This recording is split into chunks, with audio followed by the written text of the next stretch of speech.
It was the middle of the psychedelic 1960s, and I was struggling to uncover 100 gallons of dark green paint that would help prevent other people from being covered up permanently.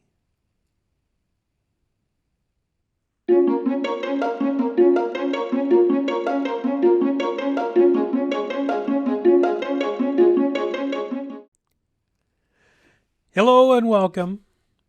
My name is Raymond Schaff, and I'm the author of Confessions of a Level 9 Nerd.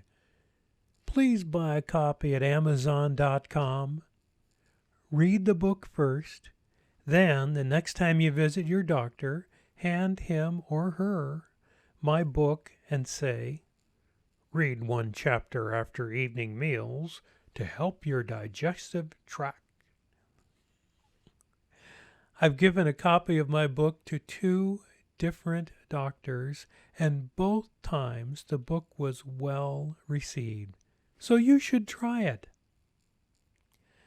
I have outlined all the requirements for becoming a level 1 through level 9 nerd at the very end of this video.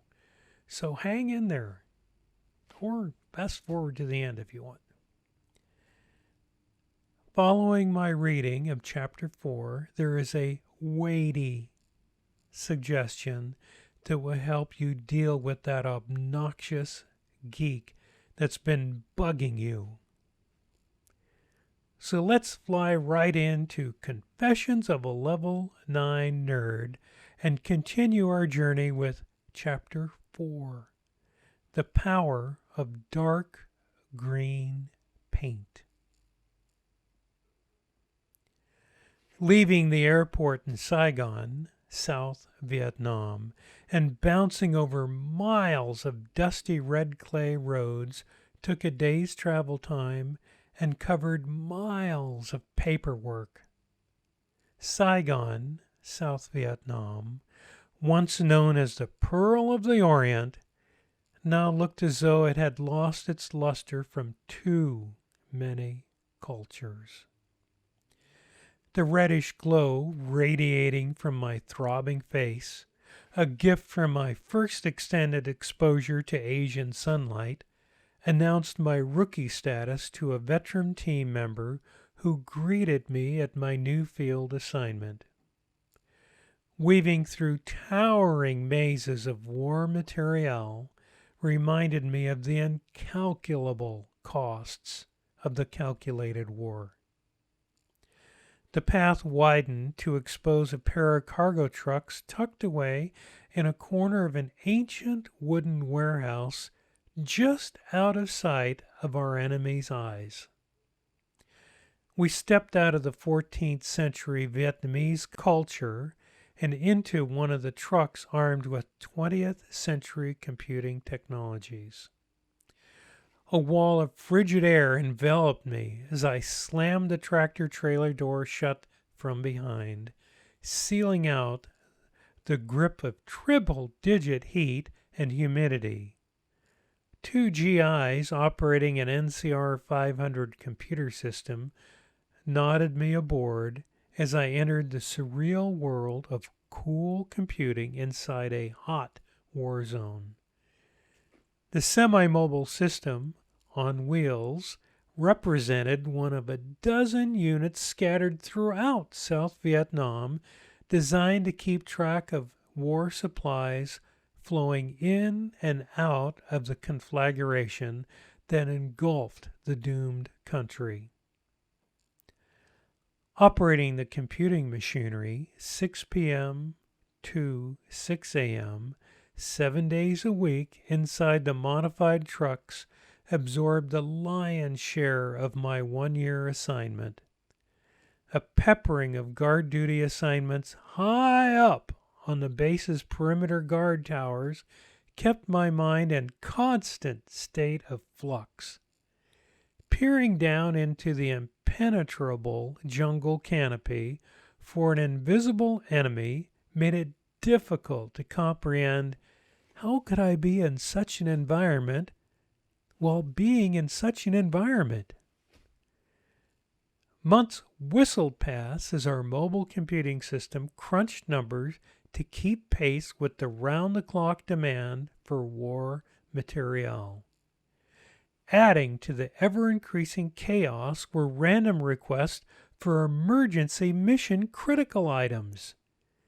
These emergency requests, hand-stamped with the words "Red Ball" in large red block letters, moved ahead of all existing supply orders to receive immediate picking, packing, and shipping to our supported field units.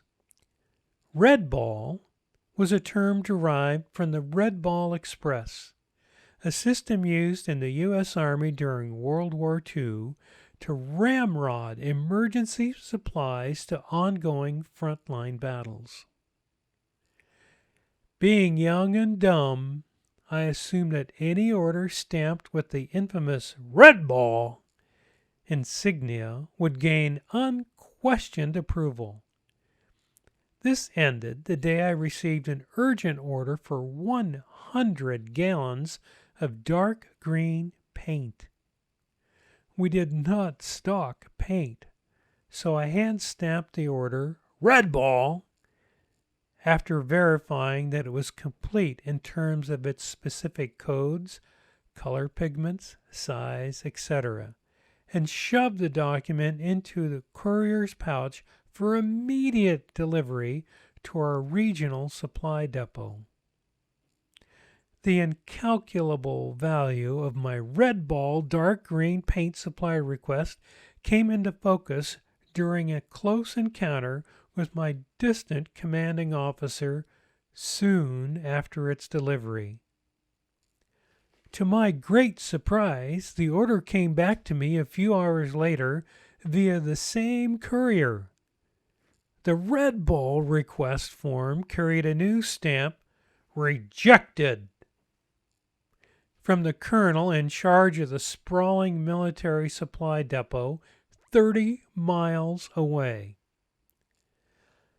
The colonel hand-printed the following across the top of my emergency Red Ball order: "Paint is not a Red Ball emergency item, you idiot.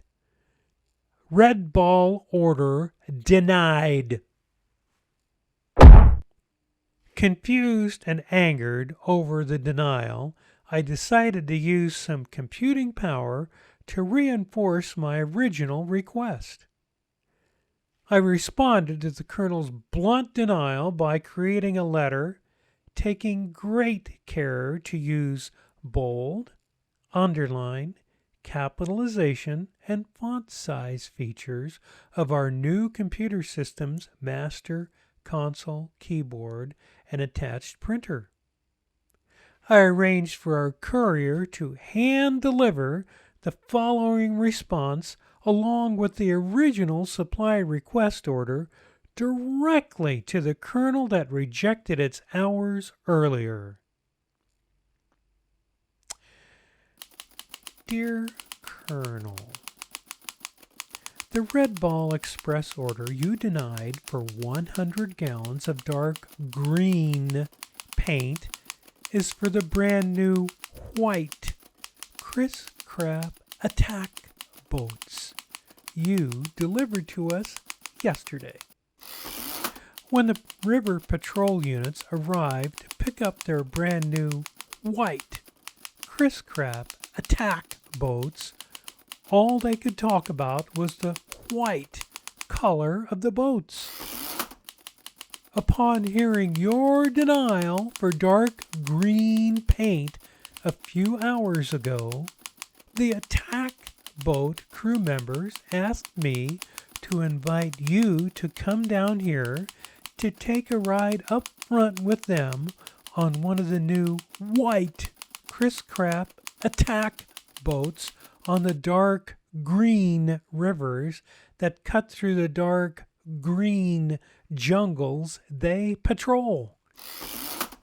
They said the ride might change your mind about the dark green paint they need for their white attack attack boats, indicating it could very well be the ride of your life, sir.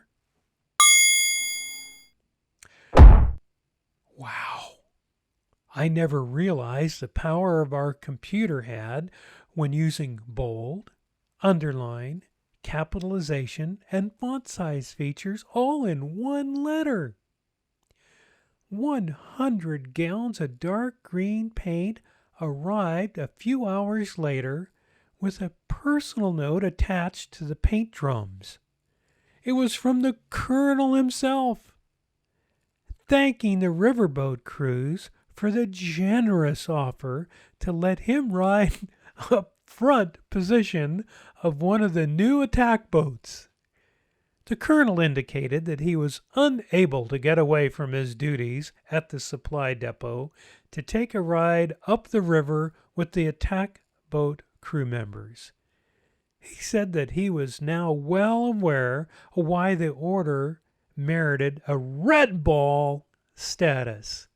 He also indicated I should contact him personally if I ever needed to process a red ball order for anything else of such a unique nature. I took the Colonel up on his offer only once, when, several months later, a squad of light infantry soldiers came to our supply unit and submitted an order for a small gasoline-powered generator. The squad leader said they needed it for their compound located 20 clicks away in the exact center of nowhere. Their order came back denied by the computer system because it was not deemed mission-critical piece of equipment for their particular unit.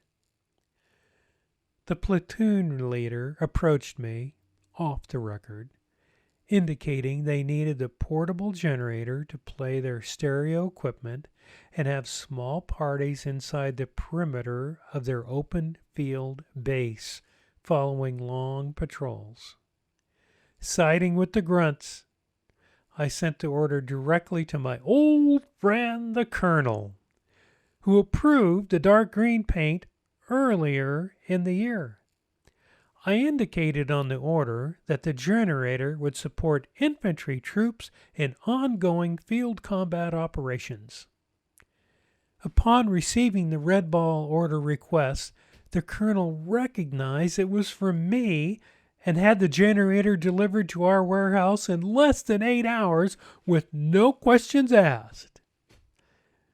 The combat vets were so excited I was able to acquire their new generator that they wanted to give me a Huey ride to their base camp and celebrate. However, when my immediate supervisor, actually my immediate superior officer, found out what I had done, he advised me that if I took that Huey ride, I would also be carrying my transfer order to their unit as well. I thought about his offer for a millisecond. Discretion being the better part of valor stuff, I think that was right. I quickly headed back to the relative safety of our compound, completing my tour of duty as far off the radar as I could get. When the last few weeks of my year in South Vietnam crawled onto my calendar, I filled out a special form for specific stateside duty assignment. The computerized form indicated that South Vietnam veterans returning home with a year or more of active duty remaining could request a transfer to any U.S. Army base in the world. The U.S. Army did this to say thank you for serving their country in a combat zone during a time of war. I submitted a request for anywhere on the west coast of the good old USA. My computerized base preference request form came back to me 2 days later in a special delivery pouch. I ripped open the pouch, hoping for the Presidio U.S. Army base in San Francisco, or perhaps Fort Ord military base nestled on the edge of the Central California coastline. The printout addressed to me, last name first, first name last, middle initial, started, "Congratulations! Your request for anywhere in the USA has been granted, and you will be heading to New Cumberland Army Depot, New Cumberland, Pennsylvania, USA." Don't you just love computers?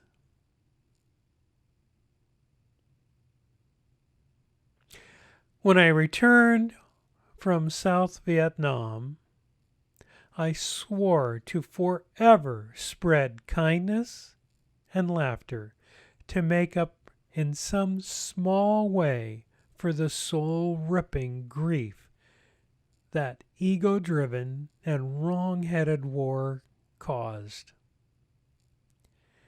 I hope you will keep this in mind as we travel through the upcoming chapters of my computing life. Thank you. Thank you. Thank you.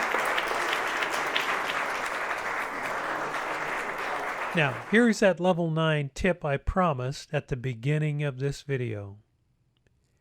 If you are being harassed by a computer nerd someday, walk up to them when they're busy and calmly ask if a hard disk drive that is full of data weighs less than an empty disk drive.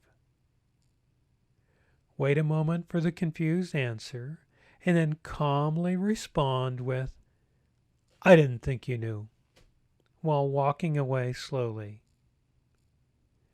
Will there be digital repercussions?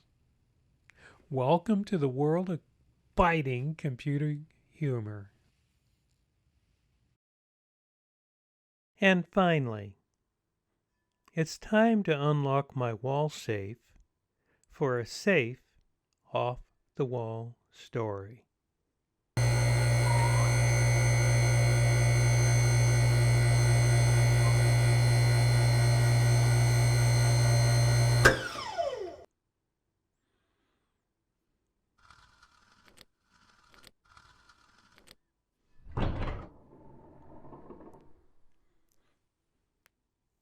In 1967, the Vietnam War was competing with the War of Generations back home in America. At the same time, my mother was recovering from elective surgery in a San Francisco Bay Area hospital. A day after the procedure, a 20-something hospital volunteer came into her room with a guitar and asked her if she would like to hear a song. My mom said sure, and the volunteer began singing "Where Have All the Flowers Gone" by Peter, Paul, and Mary. My mother, unfamiliar with the song, began sobbing uncontrollably when the volunteer sang the verse that included the following lyrics: "Where have all the soldiers gone? Gone to graveyards, every one." Taken aback by the swift response, she immediately stopped playing the song to console my mother. She apologized profusely after being told that I was a soldier in the U.S. Army and currently deployed in Vietnam. Looking back, it simply was a hard time for literally everyone.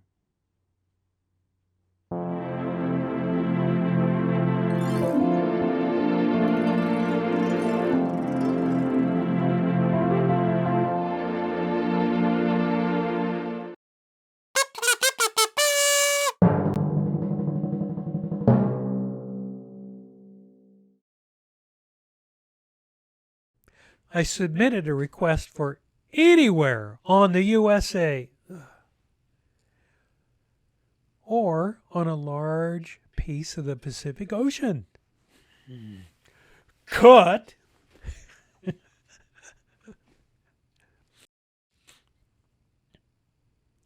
I submitted a request for anybody in the West Coast. Anybody? Anybody? Cut. My computerized base preference request form came back to me 2 days later in a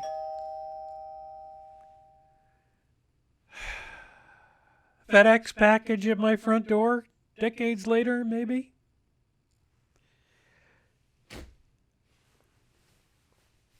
Cut.